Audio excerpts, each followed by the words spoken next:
The Lonely Jeep. Chapter 1, Born to Shine. The Jeep rolled off the assembly line, its cherry red paint gleaming under the factory lights like a polished apple. Its tires were crisp, black, and untouched by the world, and its chrome bumper sparkled with promise. The canvas top was folded back, letting the warm breeze dance across its leather seats. The Jeep felt alive, humming with the thrill of newness, ready to conquer any road, trail, or mountain. It was 1955, and the world was wide open. The Jeep was delivered to a small town nestled in a valley, where golden sunlight spilled over rolling hills. Its first owner, a young man named Tommy, had saved every penny from his summer jobs to buy it. Tommy's eyes lit up when he saw the Jeep, and he ran his hand along its hood, whispering, "You're gonna take me places, aren't you?" The Jeep's engine roared to life at his touch, as if answering, "Yes, any way you want." They tore through the countryside together, top down, radio blaring. The Jeep bounced over dirt roads, splashed through shallow creeks, and climbed rocky trails with ease. Dust swirled behind them, catching the sunlight like a trail of golden sparks. Kids in town waved as Tommy and the Jeep sped by, and the Jeep felt proud, useful, needed. It carried Tommy and his friends to fishing holes, hauled firewood for campfires, and even towed a neighbor's car out of a muddy ditch. Every day was an adventure, every mile a story. The Jeep was young, strong, and shining under an endless summer sun. Chapter 2, The First Cracks. Years passed, and the Jeep wasn't quite as shiny anymore. Its red paint had faded to a softer hue, like a sunset losing its fire. Rust speckled its fenders, creeping along the edges like tiny brown vines. The engine coughed now and then, and the gears groaned when Tommy pushed it too hard. But the Jeep didn't mind. It still loved the open road, the feel of gravel crunching under its tires, and the way Tommy patted its dashboard and said, "You're still the best, old girl." Tommy was older now, with a family of his own. The Jeep wasn't just for adventures anymore. It carried groceries, kids, and sometimes a trailer full of hay for the farm. One day, a clunking noise started under the hood, and Tommy frowned as he tinkered with the engine. "Gotta get you fixed up," he muttered, but life was busy, and the repairs kept getting pushed back. The Jeep sat in the driveway more often, its canvas top fraying at the seams. Rain left streaks on its sides, and the rust spread a little more each season. Still, the Jeep was loved. Tommy's kids climbed all over it, pretending it was a spaceship or a jungle explorer. They'd sit in the driver's seat, turning the wheel and making engine noises. The Jeep felt its purpose shift. It wasn't just a vehicle now, it was a playground, a memory maker. Even when the engine sputtered or a tire went flat, Tommy would fix it just enough to keep it going. The Jeep wasn't perfect anymore, but it was family, and it held onto that warmth, even as the rust crept deeper. Chapter 3, Left Behind. Time is unkind to things left still, and the Jeep learned this the hard way. Tommy's family moved to a bigger house, and the Jeep, now old and creaky, didn't fit their new life.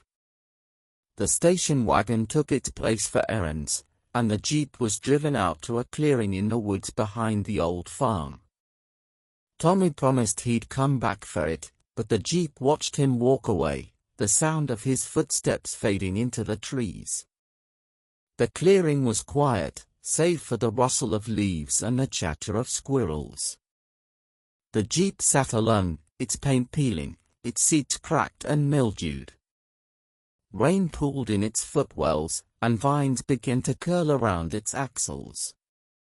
Rust ate away at its frame, turning the once proud Jeep into a shadow of itself. It felt forgotten, useless, its engine silent for years.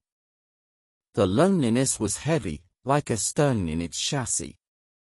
But the woods were alive, and the Jeep found a new kind of purpose. A family of raccoons nested in its back seat, curling up in the tattered cushions. Birds perched on its roll bars, singing at dawn. A fox hid beneath it during storms, and once, a fawn curled up against its tire for warmth. The Jeep couldn't move, couldn't roar, but it was a shelter, a safe place for the wild things. It clung to this small roll, even as its body rusted and its headlights clouded over.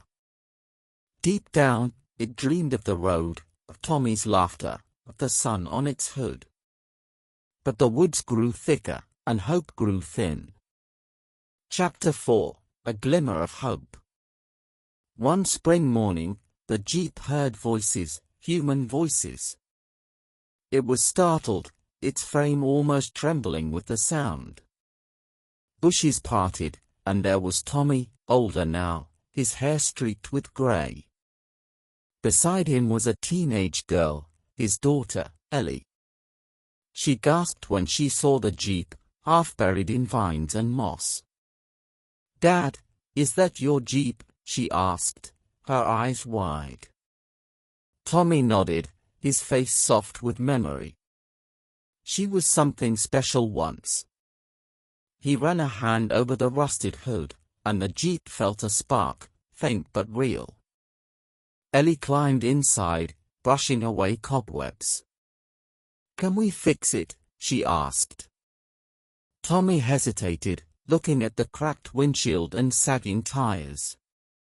"It's a lot of work," he said, but Ellie's grin was stubborn. "I want to try." They hitched the Jeep to a truck and towed it out of the woods, its wheels creaking as they rolled for the first time in years.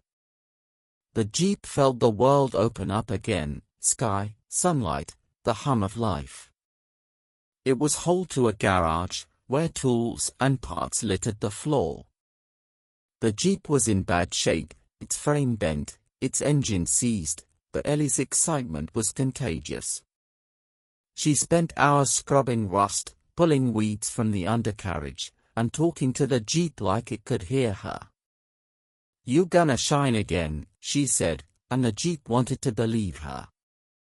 For the first time in years, hope flickered in its rusty heart. Chapter 5: Coming Back to Life.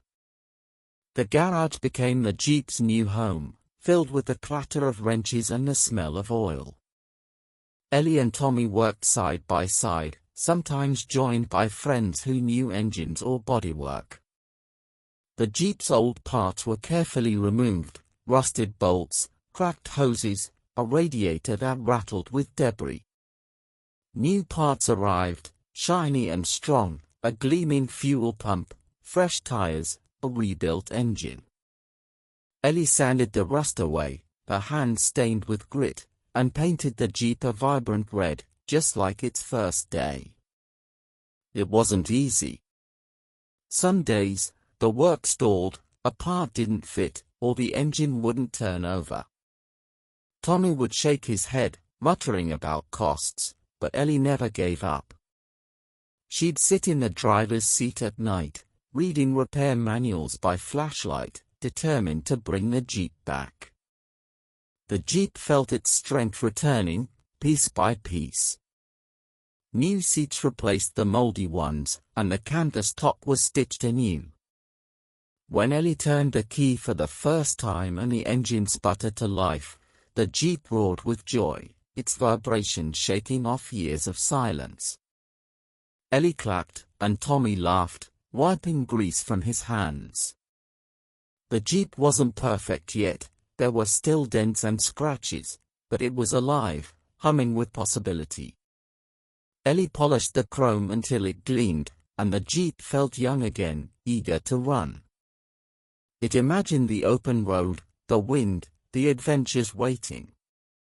It wasn't just a machine anymore, it was a project, a promise, a piece of the family being stitched back together. Chapter 6: back in the sun. The day came at last. The Jeep rolled out of the garage, its red paint catching the sunlight like a burst of fire.